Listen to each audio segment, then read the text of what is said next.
Ano nga po ba ang mga dapat nating pag-aralan para maipasa ang Civil Service Exam Pen and Paper Test na magbibigay daan para yung mga nasa private sector o walang trabaho makasecure kayo ng pwesto sa government agencies.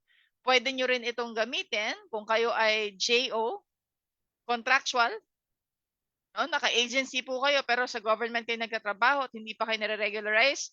Pag naipasa nyo po ang prof or sub-prof, pwede nyo pong gamitin to para kayo ay makakuha ng regularization and therefore secure benefits.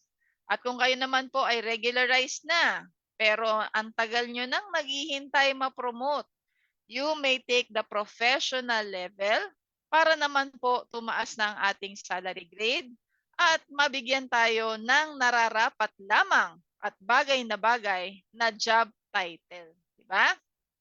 O, simulan na natin ang mga dapat nating pag-aralan. Doon muna tayo sa major or main subjects. Okay? Ano ba yung kategorya nito? Meron pong verbal ability ang CSEPPT. Yan po inahati sa English and Filipino. Mamaya titingnan natin ano ba yung laman ng verbal ability. Meron din siyang numerical ability or mathematics. So, English, Filipino, and math. At meron din siyang general information or sabihin na natin sa eskwelahan na social sciences or araling panlipunan. You may say that. Pero ito po, mas government or law specific. At kung kayo naman po ay magte-take ng professional level, merong analytical ability. Kung kayo po ay magte-take ng sub-professional level or sub-prof, meron po yang clerical ability. Ano bang nasa verbal ability?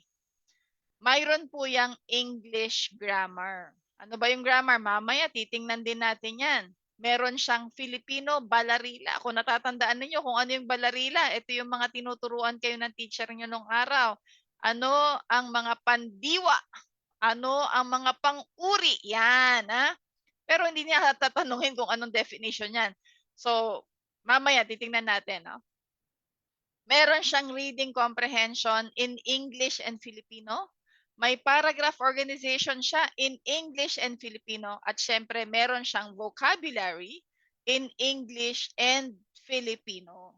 Kaya nga po dapat maaga tayong mag-review. Dito po sa AMV Learning and Development Center, meron na tayong reading comprehension sa first month pa lang ng review at meron na din tayong vocabulary starting from the first month of review. Kasi po ang vocabulary, hindi po yan ideal na pag-aaralan ninyo 2 weeks before the exam or 1 month before the exam. Ano po? Kung gusto ninyong pag-aralan ng vocabulary, dapat maaga. Dito po sa AMV, ang mga estudyante natin, nakapag-aral na sila ng common types of phobias. Kasi po yan yung mga laging lumalabas sa exam. Anong tawag nyo sa phobia sa spiders, na? Ayan, mga arachnophobia. Ano ang phobia sa mga kalalakihan? Androphobia. Phobia sa mga masisikip na lugar, claustrophobia. Ano yung phobia na nawawala pag wala kang phone or smartphone na hawak? Nomophobia. Yan. Mga types of polygons, pinag-usapan natin yan. Anong tawag sa polygon na may 5 sides? Pentagon. Pagka naman 11 sides, hendecagon. So, hindi natin natin yan pwedeng matandaan or ma-appreciate ng mabilisan. Kaya dito po sa AMV, pakonti-konti, no? Para hindi tayo nasashock. Para pagdating ng testing center natin, hindi natin sasabihin na hindi ko po matandaan, Your Honor, no? Matatandaan natin yan kasi dahan-dahan nating pinag-aralan. Okay? So, vocabulary, mamaya, iisa-isahin pa natin yan. Now, yung English and Filipino grammar. Ano ang nakapaloob dyan na dapat nating paghandaan para ready tayo next year? Unang-una po ay ang parts of speech. Ano-ano ba yung parts of speech? Naku, sa ulado natin yan nung elementary and high school. Una, yung mga noun. Yan. Ano ba yung noun? Naku, pag sinabi ko yan, pag tinanong ni teacher yan, sa ulado nyo na, no? Nouns are names of people, ganyan-ganyan. Haba. Pero, in a nutshell, ang ibig sabihin lang noun, it is the name of everything around you. Diba? Yan, noun yan.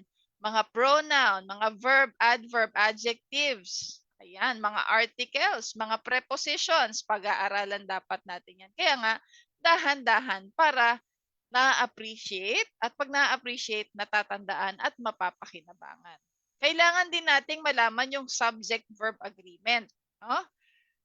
Sa English and Filipino. So, kapag sinabi ba natin na the sun rise in the east or from the east, tama ba yun? O dapat ba the sun rises from the east? Pag sinabi natin the mayor and either the mayor or the vice mayor, anong gagamitin natin dyan? Visit or visits? Ganyan, ha? Subject-verb agreement. Pag sinabi natin 20,000 pesos, is or are what we have. Pag amount ba ay is or are, mga ganun. Pag-aaralan natin yan.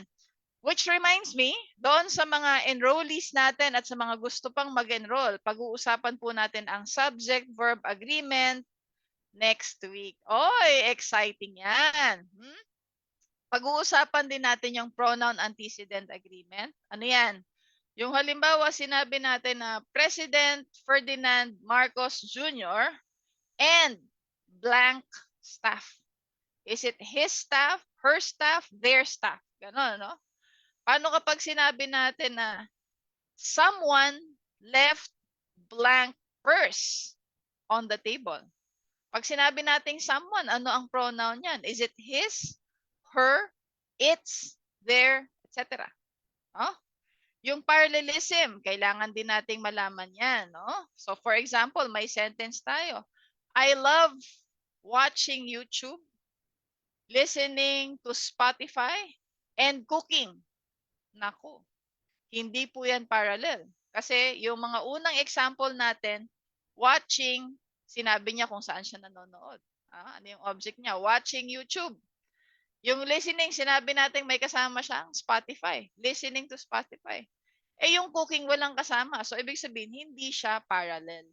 Dapat sasabihin natin something like cooking pasta, cooking Chinese cuisine, or cooking Italian food, mga ganyan, no? So, pag-aaralan din natin yung parallelism. Yung mga dangling modifier, naku, titingnan din natin yan, ano?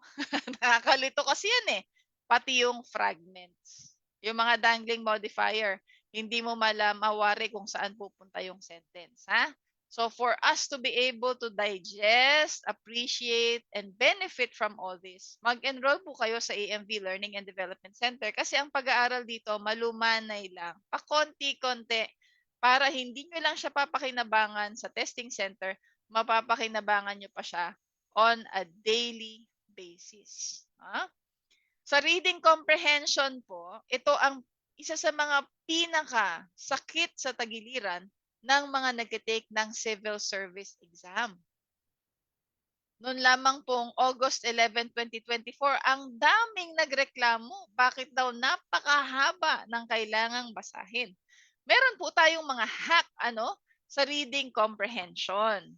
Pero sa mga mag-e-enroll, meron tayong dahan-dahan na mga method para hindi hilaw ang ating pag-aaral. Kasi kung susumahin natin, pag kayo ay na-promote, kinakailangan talagang matalas tayo sa reading comprehension, hindi ba? Okay. So, ang una nating sisilipin dyan ay finding the main idea and key facts. Halimbawa, nagbasa tayo ng article. Speaking of which, bukas may klase po ang mga enrollees. Tayo ay mag-aaral muli ng reading comprehension. Level 3 naman tayo. Okay? So, finding the main idea, ibig sabihin, tungkol saan ba yung binabasa natin? And finding the key facts. Halimbawa, sino ang pinag-uusapan, saan ginanap, kailan nangyari, ano ang problema, paano na-resolve, and so on. And then, titingnan natin ang comparing and contrasting. Ano ang pinagkaiba ng dalawang character? Or ano ang similarities ng dalawang lugar na pinag-uusapan? No? Bakit kailangan nating matuto ng comparing and contrasting? Kasi sa reading comprehension, sa civil service exam, malimit, nalilito ang mga takers. Dahil, halimbawa, nagbasa tayo ng isang article. Kunyari, Michelle D. thanked her supporters in November 3 for their support when they welcomed her on November 5. I'm sorry, on October 31. So, yung iba kasi nating mga kasama, dahil nagmamadali tayo, pag may dalawang petsa or dalawang date tayong nakita, pumipili na lang tayo ng isa. Hindi natin nalalaman kung para saan yung mga petsa na yon. So, magko-compare tayo para mas maintindihan natin ang ating binabasa. Ano? Anong similarities o pagkakatulad nila at ano rin yung kanilang differences or pagkakaiba. That will help us better understand what we are reading. Now, marami sa inyo magsasabi, V, kasi kulang kami sa oras. Kulang po tayo sa oras sa reading comprehension dahil minsan inuuna natin ang reading comprehension. Ihuhuli po natin yan sa exam. Pangalawa, matagal po tayo sa reading comprehension kasi hindi naman po tayo nasanay magbasa ng English at hindi rin po tayo nasanay magbasa ng non-fiction. Ano po? So, dito po sa AMV, maaga po kayong ine-expose sa pagbabasa. Inuumpisa natin sa mga pinakamadali lang, no? Para hindi tayo ma-shock. Ano pa? Making inferences. Yung magkakaroon tayo ng calculated guess, ano kaya yung susunod na nangyari or sabihin natin na ano kaya yung trabaho niya based on what we read. No? Drawing conclusions, pag-aaralan din natin yan. Ano po? Ano ang ating conclusion sa ating binasa? Differentiating facts versus opinion. Kinakailangan po talaga natin to kasi dito tayo nadadapa sa reading comprehension. Minsan, or actually malimit, may patibong po or may trap ang mga certification exams. Kung tayo po ay magpapadala sa ating opinion at hindi base sa ating binabasa, magkakamali po tayo ng sagot. Ano po? So halimbawa, yung binasa natin, ang binanggit niya doon ay dogs love playing with cats. Ang kinalakihan natin ay magkaaway ang aso at ang pusa. Hindi pa tayo na-expose, no? So kung ang pagpapasihan natin ay ang sarili nating experience at ang ating opinion, at hindi yung binasa natin, ay magkakamali po tayo ng pipitasin na sagot sa multiple choice ng ating exam. Kaya dito pa lang po sa AMV, habang nag-review kayo, sasanayin na po natin ang ating mga sarili, ano ba yung facts? Ano yung nandyan na nakalagay sa text na binasa natin? At ano naman yung sarili kong pananaw? No? Okay. Sequencing, ano ang pagkakasunod-sunod ng mga pangyayari sa binasa natin? Dahil minsan ang tanong sa civil service exam, what happened next? Or what happened before? Di ba? So titingnan natin yung sequencing at saka summarizing. No? Ano ang nangyari sa binasa natin? Whether yan ay isang news article, isang report ba yan, or is it a fictional story?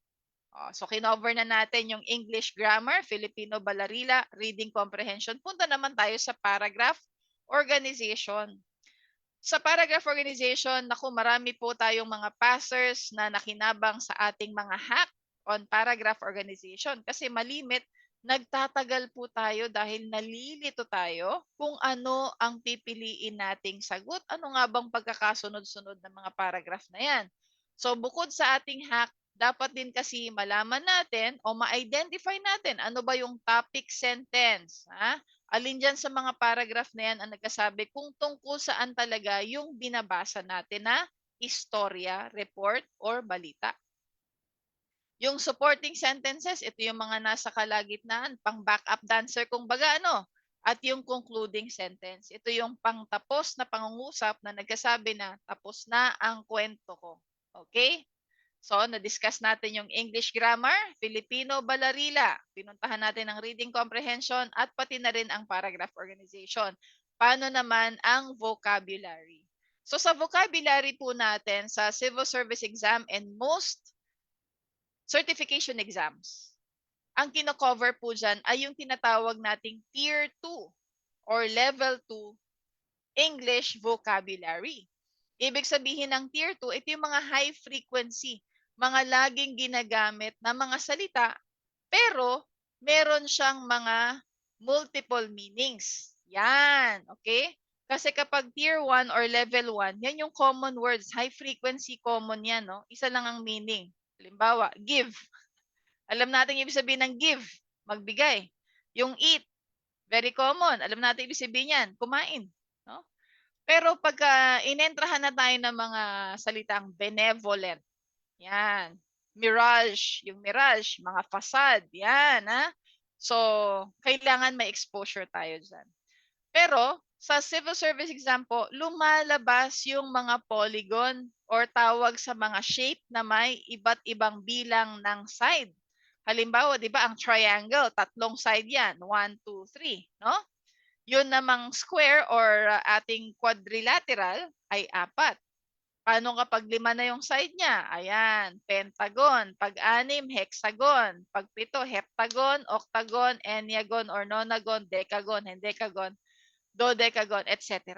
No? So, hindi natin kasi yan madaling matandaan. Kaya dadahan-dahanin din natin yan. Yung mga years, anong tawag natin? Kapag 3 times a year nangyayari. Paano kapag every 3 years? So, pag 3 times a year nangyayari, no? It's called triannual. Pero kapag every 3 years siya nangyayari, it's called triennial. Kaya kailangan din natin yang malaman kasi lumalabas po ang mga tanong na yan sa civil service exam. Pasulpot-sulpot sila. Yung mga klase ng phobia na binanggit ko sa inyo, kailangan din po nating pag-aralan. Ano? At syempre, mga idiomatic expressions. Halimbawa, a walk in the park. Burning both sides of the candle. Ibig sabihin ng burning both sides of the candle, nagpupuyat ka tapos maaga kang gumising. Okay? Burning the midnight oil, nagpupuyat. Ha? Yung mga ganyan. At saka yung mga homophones. Ano ba yung homophones? Ito yung mga pareho ng tunog pero magkaiba ng spelling at saka ng kahulugan or ng meaning. So for example, meron tayong salita na loose at meron din tayong salita na lose. Okay? So magkatunog sila, no? Pero magkaiba po sila ng spelling. Ano ibig sabihin ng lose? Ito ay matalo or mawala ang isang gamit. Yung lose naman, ibig sabihin ay maluwag. Yan. So pag-uusapan natin yan. At mga adjectives, mahalaga kasi yan eh.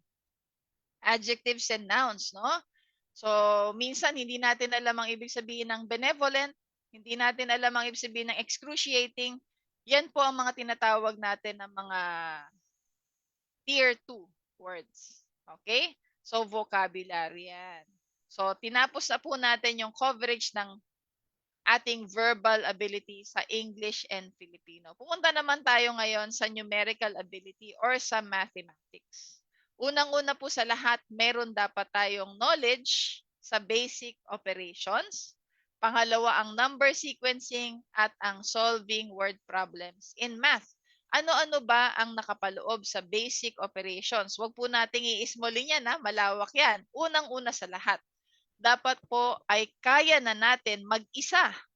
Ano po, bawal ang calculator sa testing center, ha? Kaya na dapat natin mag-add, mag-subtract, mag-multiply at mag-divide ng whole numbers, pati po ng mga decimals. Ano? Paano kaya tayo magdi-divide? Kung halimbawa, ang i-divide natin ay may decimal or yung pang-divide natin ay may decimal. No? Kailan tayo magko-convert into a whole number? Paano kung yung i-divide natin at yung pang-divide natin ay parehong may decimal points or may decimal number? So pinag-aaralan din po natin yan dito sa AMV, Learning and Development Center. Ano pa? Pinag-aaralan din po natin itong converting percentage to decimals. Napakahalaga po sapagkat pagdating sa solving word problems, hindi po kasi tayo, well, mahirap po na tayo ay mag-add, subtract, multiply, and divide na naka-percent. So dapat gawin muna natin siyang decimal or whole number. Next, mga measurement conversion. No? So halimbawa, tinanong ka, or may problem statement, meron daw siyang 65 inches ng tela At gusto niyang malaman ilan yung 65 inches sa feet. No? So dito sa AMV, pinag-aralan na rin po natin yan. Pero pwede nyo po yung balikan sa ating recording. So just an example, you have 65 inches. I-multiply natin yan. Ano? So ilagay mo yung inch dito sa ilalim, yung equivalent niya sa foot. Ilan bang inches meron sa foot? Meron po siyang 12 inches. Yan po yung number of inches sa inyong ruler. So ilagay nyo sa ibabaw yung 1 foot. Kasi ibig sabihin nito, 1 foot is equivalent to 12 inches. Okay? And what you do here, kasi dahil inch itong nasa taas at inch itong nasa ibaba, pwede nyo na silang i-cancel. And what you will do now is multiply 65 times 1. 65 times 1 is 65. And then you just divide 65 divided by 12. At pag na-divide mo na yan, malalaman mo na po kung ilang foot or feet meron sa 65 inches. Okay? So, pati po mga temperature, pati mga weight, no? Mga length natin, pinag-aaralan din natin yan. Yung integers, yung mga positive at saka negative. Kapag binigyan ka ng negative 3 plus 4, ano mangyayari dyan? Paano kapag positive 3 plus negative 4? Or, paano naman kapag 4 minus negative 3? Or negative 4 minus negative 3. So yan, kailangan po natin yung pag-aralan para naman hindi masayang yung 1 or 2 points. Ano po? Ano pa? Place values. Kasi minsan, meron siyang sinasabi sa CSC. May tatanungin siya, and then sasabihin niya, round off to the nearest ones, round off to the nearest tenths, hundreds, and so on. Yan. So, kailangan po alam din natin yan. Ha? Hindi pa tayo tapos. Nasa whole numbers or nasa basic operations pa lang po tayo. Ano naman yung number sequencing? Ito po yung pagkakasunod-sunod ng mga numero. So halimbawa, we have 3, naging 6, naging 10, naging 15. Ano kayang susunod dyan? Mga ganyan, no?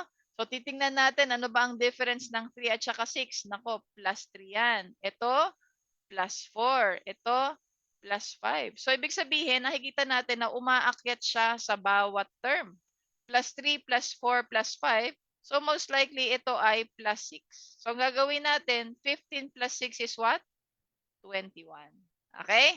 So, pag-aaralan natin yan, may iba't ibang style kasi yan eh. Merong tinatawag na arithmetic sequence. Ibig sabihin, pare-pareho lang yung dinadagdag, binabawas, minumultiply at dinadivide niya sa bawat term. May geometric tayo, mga factor naman na ginagamit niya. Mga square, mga cube. No? Mga square, for example, 0, 1, 4, 9, ano na ba tayo? Ito, 25, 36, and so on. Bakit? Kasi ang 0 squared ay 0. Ang 1 squared ay 1.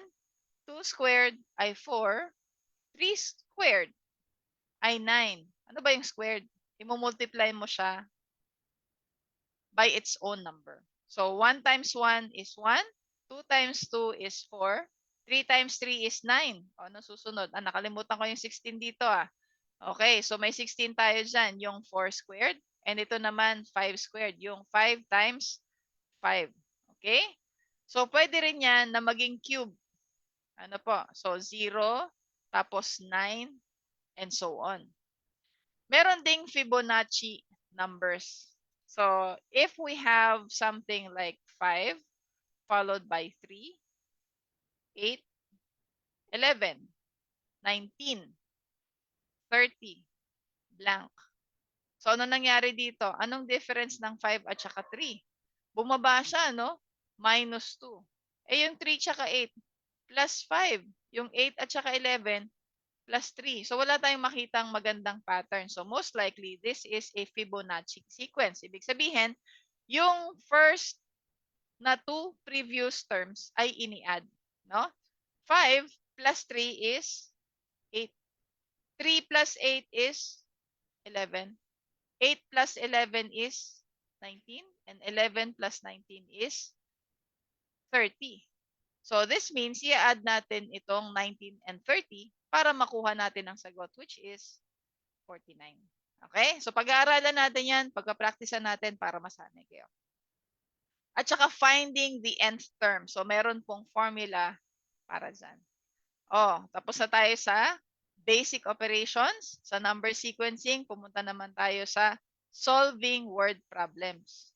Unang-una sa lahat, dito sa AMV, kailangan pag-aralan muna natin paano ba natin iintindihin ang word problems. At pinakahuli or pinakamahalaga sa lahat, paano natin aalisin yung fear natin, no? Takot kasi tayo sa word problems. So, kailangan muna nating i-address. How do you get rid of your fear? Ina-address po natin yan dito sa AMV. Kasi pag nakakita na tayo ng English, dahil hindi tayo laging nag-i-English, marami sa atin, na-intimidate tayo, sinamahan mo pa mga numbers. May percent pa. Naku, tinamaan na ng magaling. Ayoko nang tingnan, no? So, isa yan sa mga dapat nating unang i-address. Paano natin maiintindihan ang word problems? Hindi natin yan maiintindihan kung hindi natin titingnan. At hindi rin natin yan titingnan kung natatakot tayo dyan. So, kailangan muna nating i-address yan. Sa mga takot or allergic, may phobia sa math or sa numbers, no? Ano nga ba yung tawag sa fear of numbers? Arithmophobia. Okay? Arithmophobia, ibig sabihin, meron kang fear of numbers. Iba pa rin yung meron kang fear of word problem sa math. So, mag-understand muna tayo niyan. We have to do that. Tapos, meron din kasi tayong mga word problems on numbers. Halimbawa, sasabihin niya, if Charlie has 3 marbles more than Susan, and Susan has twice as many marbles as Eric. Mga ganyan, ano? So, meron din tayong hack dyan. Okay? Yung mga allergic sa mga solving word problems on numbers, type nyo, letter N for allergic ako dyan. Sumunod yung mga percentage rate and base. Nako, sweldo ngayon. Can I have my phone, please? I'll just check the comments. Thank you. So, sa percentage rate and base, bilang sweldo ngayon, marami sa atin ang nagpapabudol sa mga sale. No? Pag sinabi natin na ang kanyang original price, sabihin niya before, diba? Sinabi niya, ang sandals na ito ay 900 pesos. No? Sabi niya, now it is only 300 pesos. Ang tatanungin mo ngayon, ilang percent yung discount? Yan, pag-uusapan natin yan sa ating discussion on solving word problems on percentage, rate, and base. Okay? So, I just want to check. Baka kasi may nagko-comment. Ako, may nagko-comment na hindi natin nababasa. Hello kay Jazzy LR. Hello, Jazzy. Magandang gabi. Si Alvin Cabs nandito. Sabi niya, thank you so much, ma'am, sa live po na ito. You are welcome. Okay? You are welcome po. Okay. Hello po sa lahat. Ha? So, meron tayong mga hack dyan sa percentage rate and base and meron din tayong mga long method kasi flexible tayo. Ayaw naman natin na fixed lang, di ba? Mga discount. Mga discount. Yung mga markups o yung tubo. Halimbawa, binili. Magkano mo siya binili? Binili mo ng, kunyari, 300 pesos. No? Magkano mo siya binenta? Binenta mo siya ng 450. So, ang tanong, magkano ang iyong tubo? Ang tubo natin dyan ay 150. Okay?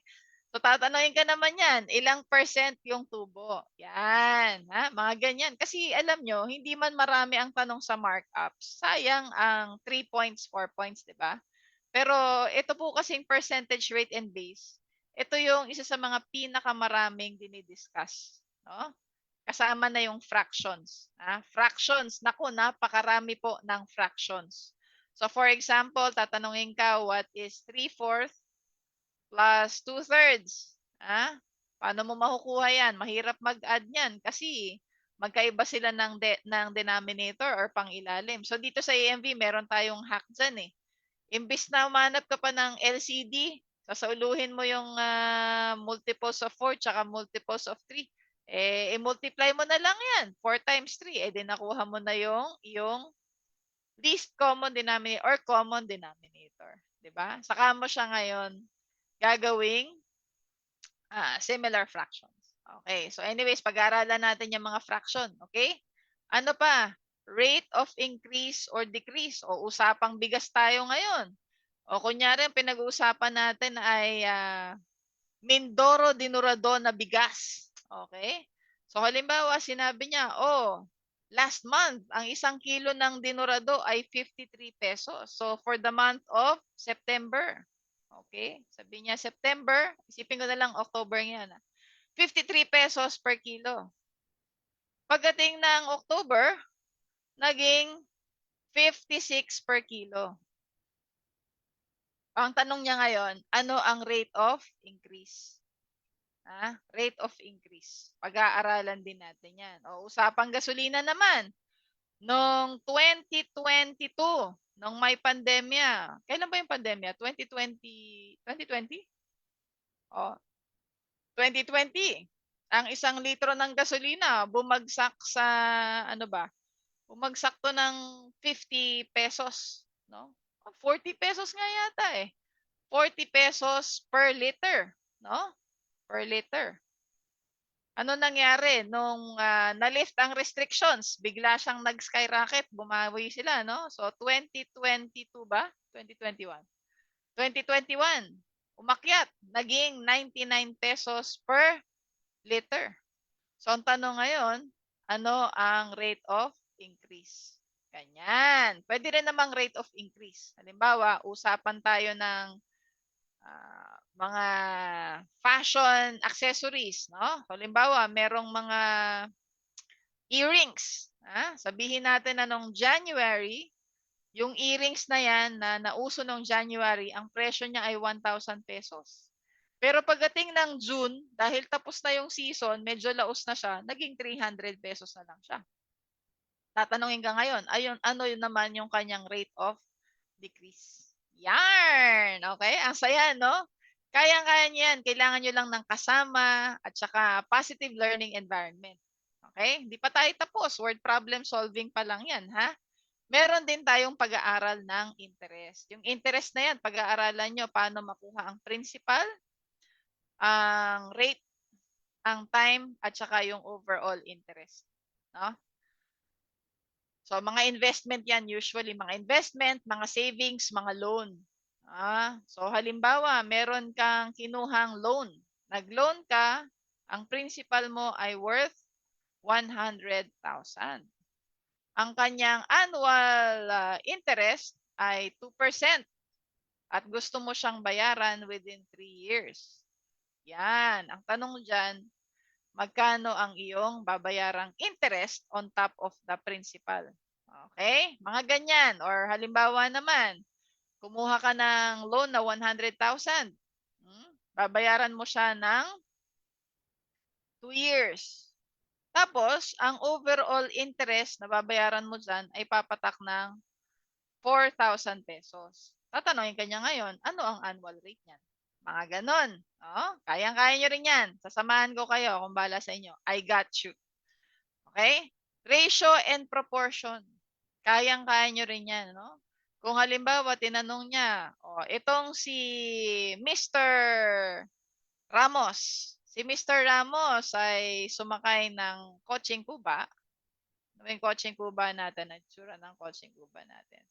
Volkswagen kunyari. Okay, sumakay siya. So, kung kaya niyang mag-cover ng 45 kilometers in 0.5 hours, ilan naman kaya ang kaya niyang i-cover kung halimbawa, siya ay nag-travel ng 1.3 hours. Mga ganon, ano? Ratio and proportion. Okay? Ano pa? Motion. Naku, halimbawa, merong tumatakbo. Pasensya na kayo. Ito lang ang kaya nating i-drawing. May tumatakbo. Nakangiti naman siya. Okay, may tumatakbo. Ang takbo niya ay 5 kilometers per hour. Kung tumatakbo siya ng 45 minutes, ano na kaya yung distance na kanyang na-travel? Mga ganon. Ha? Tapos minsan yan, isa lang ang tumatakbo, minsan dalawa sila, nag-overtake, minsan magkasalubong, minsan maghihiwalay, mga ganan. Okay? Tapos meron din tayong mga work. Okay? So kung halimbawa, si Doraemon, kung si Doraemon, kaya niyang mag-magic ng 30 seconds. Okay? Si Mojako naman. Si Mojako ba may magic abilities? Si Mojako? Can't remember.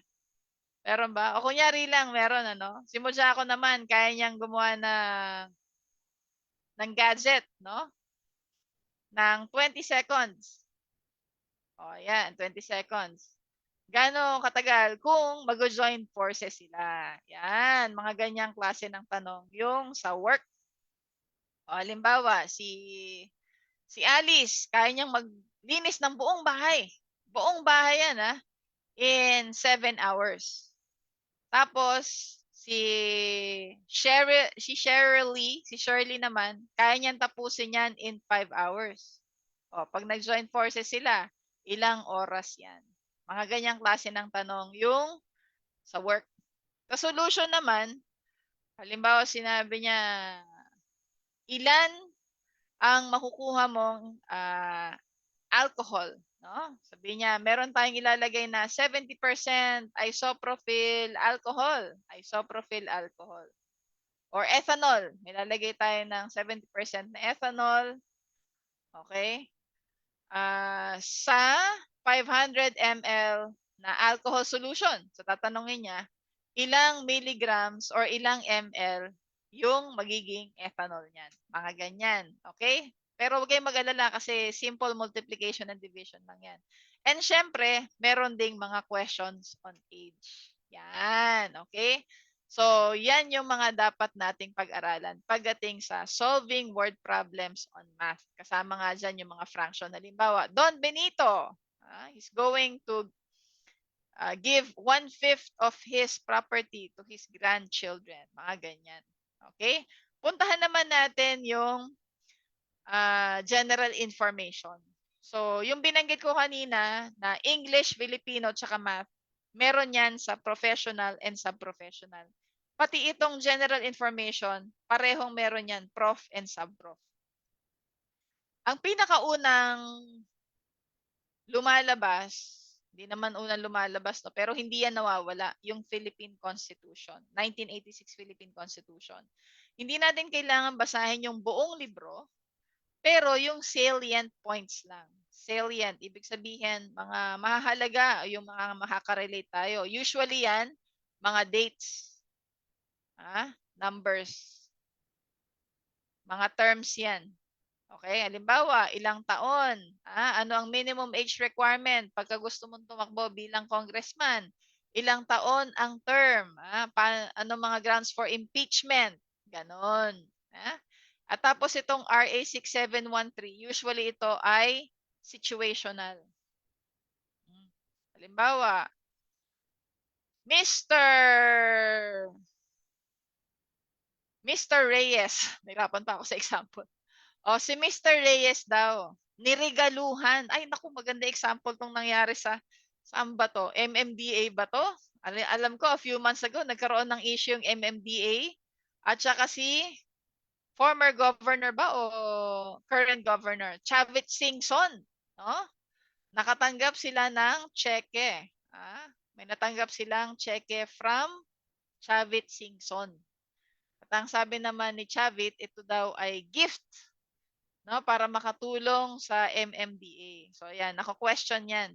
Okay? Nasa Code of Conduct and Ethical Standards for Public Officials and Employees po yan. So ang mga dapat nating pag-aralan dito, yung gifting. Yan. Ano ang considered na bawal na regalo? Kasi kung inabutan ka lang naman ng candy at afford mo naman ng candy, hindi bawal yun. Pero kung binigyan ka ng telepono at hindi yon kaya based on what you earn, ayan, mga bawal na yan, ganyan. No? Ano pa? Mga SALN. Okay? Kailan dapat i-turn over ang SALN and so on. Tapos pag meron kang engagement, no? Parte ka ng isang private institution or private company, anong dapat mong gawin? pag ikaw ay na-appoint na or nahalal sa isang government position. Mga ganon. Okay? Tapos environment protection and management, alam nyo dati ang konti ng lumalabas nito. Pero this year, March and August, marami-rami ang lumalabas. No? So pag-aaralan din natin yan. But for the most part, ito naman ay definition of terms. Ano ibig sabihin ng pollution? Ano ibig sabihin ng recycling? Mga ganyan. Okay? Tapos, yung peace and human rights policies. Mga human rights. Okay? So, na-cover na natin yung verbal ability, Filipino and English. Yung numerical ability or yung math. Pinuntahan na rin natin itong general information. FYI nga pala dun sa mga magtatanong, bakit walang current events? Kasi po, inalis na this year yung current events. Updated po yan ng February 26 of 2024. Nag-issue po ng memorandum ang Civil Service Commission Philippines na ang updated scope po ay ito na lang ang kasama sa general info. Hindi na po nila yan nilagyan ng current events. Okay? Now, punta naman tayo sa mga mag-take ng professional level. Meron po kayong isang major subject. Ang tawag dyan ay analytical ability. Okay? So, yung analytical ability, wala po nito sa subprof or sa subprofessional exam. Ano ang nakapaloob sa analytical ability? Unang-una, interpreting data. So, pwede kayong makakita ng mga line graph. Okay? Mga line graph, ganyan. Okay? Pwede rin kayong makakita ng mga bar graph. I-assess nyo siya. So, tatanungin niya kayo, halimbawa, meron tayong mga year dito, no? So, this is year 81, 82, tapos, this is 83, this is 84. So, tatanungin niya kayo niyan.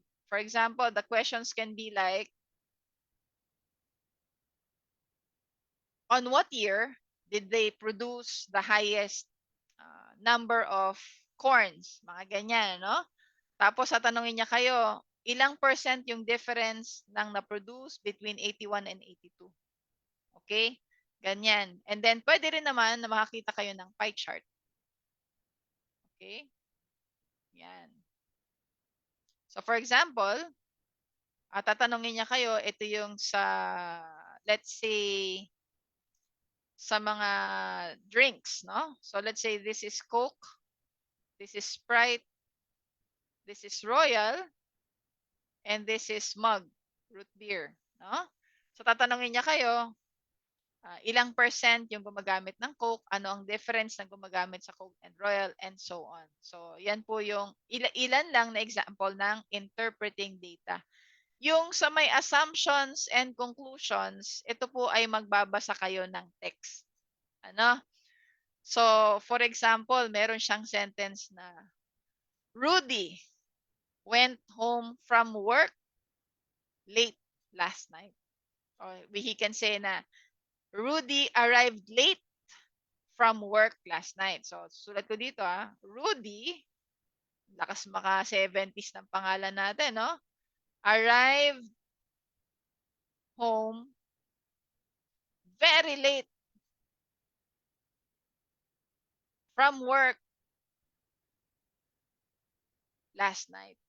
Okay. So, pwede tayong mag-create ng assumptions based on what we have read. No? So, bakit ba siya late umuwi? Na-traffic ba siya? Na-traffic ba siya? Nag-overtime ba siya? O may kalaguyo ba si Rudy? Okay. So, yan. So, we're going to identify assumptions. So, pwede rin naman kasi na kung hindi naman siya nabanggit dito, pwede nating sabihin na it was not stated. No? Yung conclusions, base din yan sa ating mga binabasa. Okay? So, kailangan din nating matuto dito ng tinatawag na syllogisms. Syllogisms. Kailangan natin yan sa logic. Ano po? Okay? And then, yung verbal analogy. Halimbawa, carpenter is to hammer. Ayan. So, ang tatanungin niya sa inyo, ano yung pwedeng sumunod na option natin? stethoscope is to doctor. Teacher is to student. Let's say chef is to knife.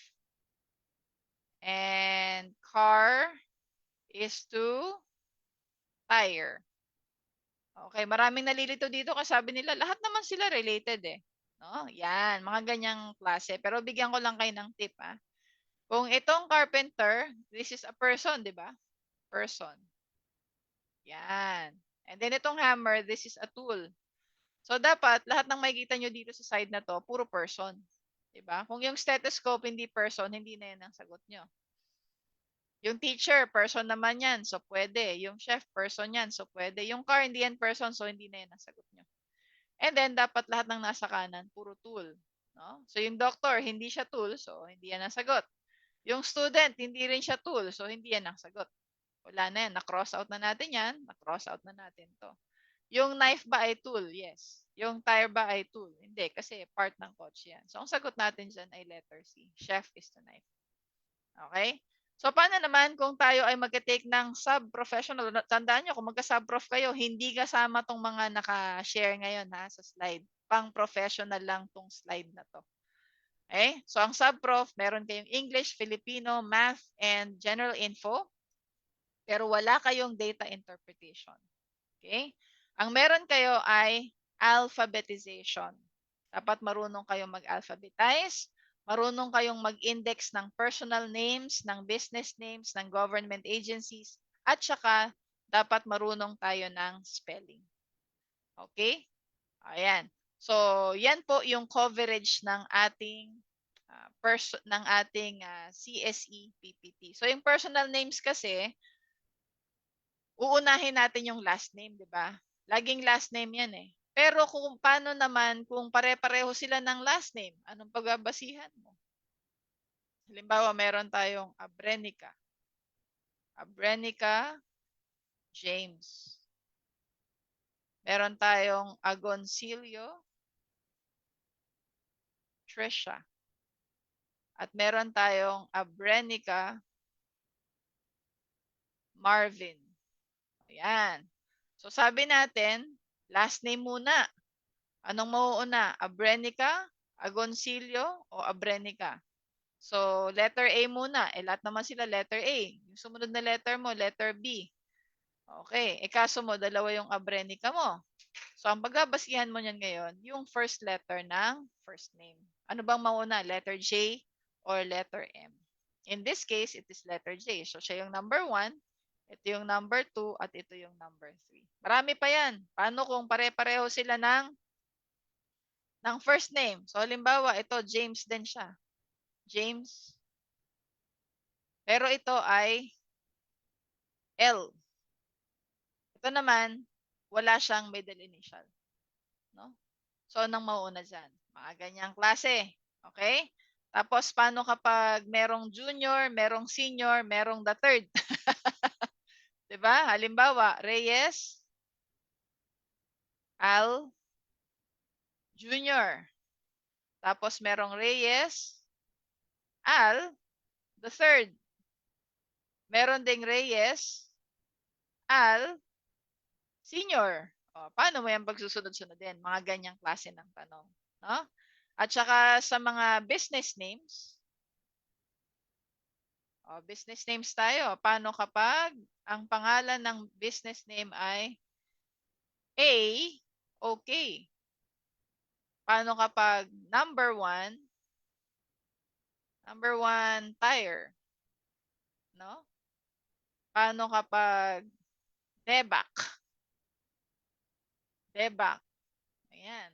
So, paano natin yan i-alphabetize? Okay? Paano yung mga pangalan ng business na halimbawa, ang pangalan ng business niya ay Dr. Alvin. Paano naman kung halimbawa ang pangalan ay Teodoro Meat Shop? Paano kapag Alvin Al Chico. Okay. So may mga rules din diyan, 'pag sikat at hindi sikat yung mga pangalan. Tsaka yung mga spelling natin, rules on spelling. Government agencies 'yan, meron din tayong example niyan. So sa spelling naman, dito tayo nalilito, sa believe, receive. 'Yan, pag-aaralan natin 'yan. Kailan nauuna ang I, kailan nauuna ang E. Okay? So yan po yung scope of examinations natin para sa Civil Service Exam Pen and Paper Test. Sa English, pinakamarami po talaga ang grammar, reading comprehension, and vocabulary. Ano po? Sa mathematics, napakadami po ng fractions. Napakadami din ng percentage rate and base. Lagi din po lumalabas yung mga interest, lumalabas yung mga rate of increase and decrease. Kumukonti na po yung mga solving word problems on age. So, hindi na po natin yan dapat pagtuunan masyado ng pansin. Okay? So, again, ongoing po ang ating 5-month review para kayo ay makapaghanda ng husto, kalmado, at hindi nai-stress para sa sa March 2025 CSE-PPT. Ako po si VR Boleda, ang founder ng AMD Learning and Development Center. Ini-invite ko po kayo. Naka-promo po ang ating mga kurso para sa CSE-PPT. I'm looking forward to helping you and celebrating with you as you pass the civil service exam. Maraming salamat po and have a great week ahead.